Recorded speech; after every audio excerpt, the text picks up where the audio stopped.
Thank you, Georgia. Go out and vote. Let's get this vote out. I'm Chris Kahn, polling editor for Reuters. 2020 has been a year like none other, and that certainly goes for the presidential campaign. Here are 3 reasons why the election this year will be unprecedented. The first, this is an election in which people have largely made up their minds. We found for months ago that most voters said that they are locked in on their choice of either supporting Donald Trump or Joe Biden. We saw 4 years ago that about 20% of likely voters were undecided. They pretty much decided at the very end of that election to pick what they thought was the better of 2 very unpopular choices. That's not the case this year. The second reason is the coronavirus. This is an issue that has dominated this election, this country, the entire world like none other.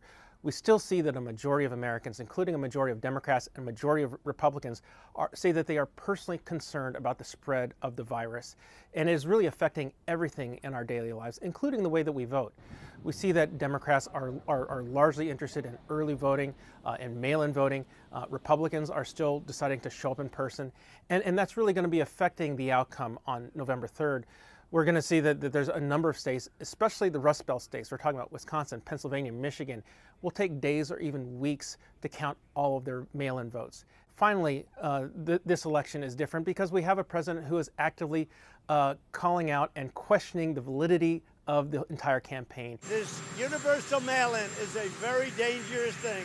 This is going to be the scam of all time. I think it's a very dangerous, terrible thing. He's been saying for a very, very long time that he thinks that voting is rigged. He doesn't like the idea of early voting or absentee voting or mail-in voting. And he's been saying just recently that he thinks that all votes should be counted on Election Day and after Election Day, that the mail-in vote and the late coming vote should be nullified. These are all concerns for people who are looking for a race that everyone can accept. I think one of the biggest concerns among many people who are watching this race is, after we have a result, after we have the race called for one candidate or the other, how many people are going to accept it? I think that we're going to see a considerable amount of people who don't, and they have been given reasons to, including many provided by their president.